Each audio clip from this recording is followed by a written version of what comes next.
What's going on, Skill Army? Mr. Skillman back to you again. Hey, gonna continue our series talking about basically how I escaped the rat race. Episode 1 was adopting the delayed gratification mindset, and so we're bringing you to episode 2. Um, and in episode 2 today, we're going to talk about you need to be more selfish. It's pretty much that simple. A lot of times when you throw the word selfish around, it gets chalked up as being kind of like conceited or narcissistic or like self-serving. And quite honestly, in some lights, it may be that. But the selfish that I'm talking about is pretty much where you prioritize yourself over everything else. And I think this kind of definitely goes with overall, like I say, why exiting the rat race and all, because for myself, in order for me to really get free and to start putting things into perspective and really gaining my edge or erasing myself from the rat race, I had to be more selfish. I had to put myself first. um, you know I had to adopt that behavior. Most of the time, especially even as men or providers, we're holding down a household. Even from an emotional point, you're tapping into your children, you're tapping into your significant other. You're making sure they're good. You know, it goes into a lot of realms. A lot of times we talk about overextending, and remember, none of this information is necessarily always it's just a bad or good. Some of it's just a is thing. All right, you're not going to tell me that if you're sitting here paying the mortgage on a nice big pretty home, your mortgage between $2,500 and $3,000 a month, I guess on average, and you got a nice laid crib, nice upper middle class crib, a lot of times it's a lot of house. You got extra rooms because you have a child, you have extra rooms because you have a significant other.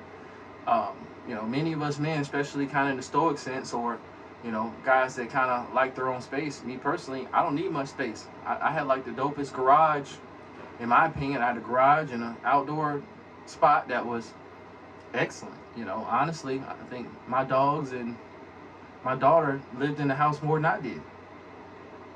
So we just got to be more selfish and more into self-care. And like I said, that kind of even goes into that whole mantra about the glass is half full, like having that positive outlook, like the glass is half full.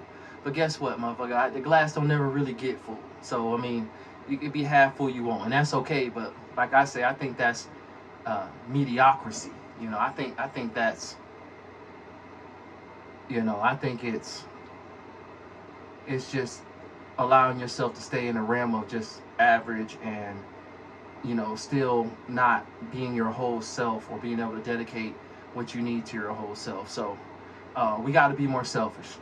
Being selfish allows us to have self-care, and first and foremost, mentally, we have to be sharp. Whenever you're catering to the needs of others, it's easier to get wrapped up with their needs and putting your needs to the side. And then when it's time to address your needs, you're so wrapped up in everybody else's needs, or you know how to deal with everybody else's shit, but you don't even know how to deal with your own stuff. So you might think you're saving money, and you're just so you've adopted everyone else's fucking problems to the point where if they need something, they need 2,500 here, you're gonna give it to them. If so and so needs to crash on the couch for X amount of times, you'll let them. And fucked up part about that is them needing to crash on the couch is because they've sabotaged their own self, and wasn't selfish enough, wasn't prioritizing enough, wasn't having enough self-care.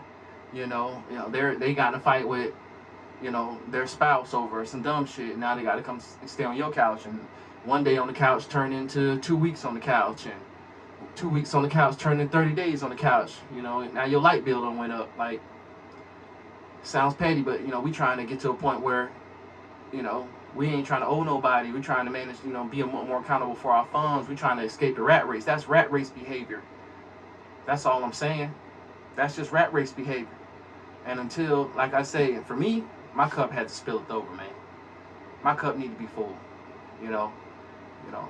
The way I justify that, like if I'm having to explain that to a person, it's like, look, why would you not want me on in the most pristine condition? Why would you not want me at my happiest? Why would you not want me at my fittest?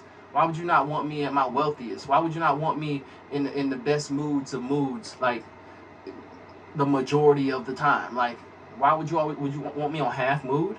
You want me half full? You want me half happy? Half anything? You want me to pay half the bills? Hmm? I mean, you got to look at it from a different perspective. Like, we got to be more selfish. In being more selfish, all you're gonna do is give anybody else around you the best version of yourself. Anything that radiates off you, they always getting the best you. That's what I mean by this selfish thing. Pay yourself first. That type of deal. You know, prioritize yourself. Prioritize your peace of mind. Prioritize your mental health. Of course, you got to have balance. You can't be in your feelings and call it necessary like you trying to prioritize your mental health, but missing work type of deal. That's not what I mean. But you definitely got to prioritize yourself. You can't be adopting other people's problems and things of that nature. And me personally, I looked at it on a whole scale. I looked at it, hey, I need to prioritize myself, even to the degree of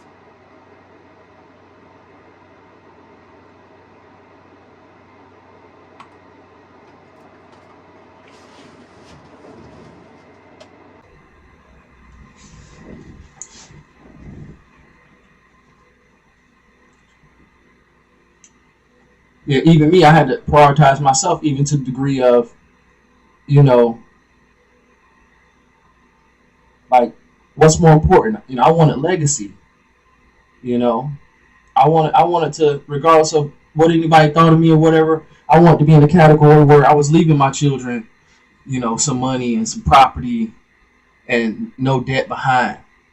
You know, I was leaving my children a happy dad, or I wanted to be known as the cool and collected. That dude had it. He ain't never really had. I don't come around talking about no problems. I'm trying to eliminate my problems. I ain't got none. My problems is just regular. If you want to call it a problem, I try not to have no problems. I don't want no problems no more. I ain't trying to make no problems. Definitely ones I can't solve right away on the dime. In order to do that, I had to be more selfish. You know, even then, sometimes you could be a vessel of information. You could be a hub for people. People always want to come to you and utilize your knowledge or your skill set, but you're in a position where ain't nobody teaching you shit. You couldn't beg a person to come in and teach you something. All you want to do is learn. You got more of a desire to learn and continue to develop and continue to grow than anybody else around you. But everybody else pulling from your book. Everybody else is trying to learn something from you. So you always have to be the teacher and not the taught. So you'll find yourself in a cup half full, in a mediocre, in a middle, in a half situation where you can't never really get ahead. And getting ahead might only be 2 or 3 more notches from where you at, and right there at the cup being half full. You got to get the 3/4 cup before you can even see the rim of the cup. So half full is not going to get you there. I'm sorry. So I had to get past that shit. I had to be more selfish. Even for myself, and prioritizing, just, putting things in perspective. The overall selfish thing even came in order for me to create my mission, knowing it was going to be greater and bigger. I even challenged my daughter. I had to get help. When I set out to do my journey and I was about to really liquidate everything and my assets and fade to black and disappear and put my head in the sand and go under for a couple years to really make my goals happen, that wasn't necessarily feasible or going to be the happy communication between my spouse at the time or my daughter or whatever. I had to recruit the help of my parents. Thankfully I had parents or whatever. My daughter went to a special school. She's going to school, doing her thing. Like, I had to evaluate the best scenario. When they wanted to hear the hard nose, quite honestly, my morals and a lot of things and my goals changed. I told my spouse, I said, look, I don't think we not, my morals are different than yours. I'm thinking different. And I jump off or holler back or nothing. Like, You know, it's going to create some tension. It's going to create some tension. You know, when you take yourself out of the equation, like I say, everybody's been relying on you, or yeah, your cup is only half full, and they can poke holes in it, and no matter how much whatever comes back into it, you always gonna be half full, and you think that's okay, and it's gonna create tension. People are gonna question your motives. They're not gonna know, because the majority of people, they on a different type of selfish. They don't even understand the level of selfish they got to really get to more so get ahead, so they can be some of the most generous people at that point in the world, so they can really get into, tap into a whole nother spiritual sense, and give them that selfish, that someone may want to come on here and challenge me about, well, you got to be more spiritual, more godly with it, and God wouldn't, Jesus was unself. No, that's not what I mean. Trust me. In order for you to even get that, like, you gotta get to a place of freedom and a place of peace. You gotta be selfish first. That means sharpening your tools. I had to get to a point. I started studying. Imagine what it's like if every weekend, let's say every weekend you go to the racetrack. You get your bike together, you put it on the trailer. You and your homeboys, everybody expecting you to be there. You get your beer, you get your everything you got. You load up your golf carts and your scooters, and you got all your race bike. You're gonna prepped all week, got your fuel, all that shit, and everybody expecting you to be to the races. Where pretty much it's just a extracurricular hobby where you spend a lot of money and time, and it's everybody expecting you to be there. But then you have a desire to learn kung fu. You have a desire to write a book. You want to go back to school, like law school, something very serious that's going to require a lot of your time. You got to be selfish. You have to make a decision. You have to. Everybody going right, you got to go left. Everybody going left, you got to go right. And for me, I'll elaborate more on this. I'm pretty much in the series, but a couple years go by real fast. One thing that's going to keep you going and being selfish is you're going to get to see all the hard work that you're going to put in. You get to see it pay off. It's going to pay off real slow. You'll plant a seed today, plant some flowers and trees. They don't look that big, and then come the next spring, they pop up looking so good and so mature, and you cleared some wood line, and you brought in some dirt, and put up a foundation, and you built a deck, and traveled to some new places, and just broadened your horizons, and came back different. During the process, you owe nobody. You didn't have to answer to nobody. You didn't have to ask nobody nothing. Like, they didn't have to add. No one was bothering you to distract you from your mission.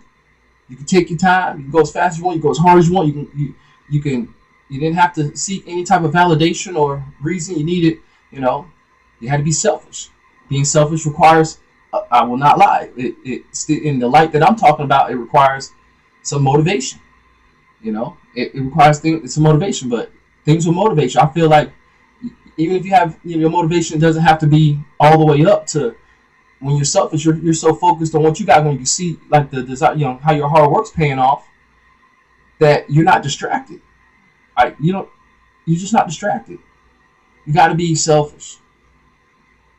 Pay yourself first. If you got to change perspective, you got to look at it. And like most of the things we purchase, we're really purchasing for someone else. We're purchasing it, or having it, or doing it. We like it to a degree, but as far as needing, we don't need it. We don't need it.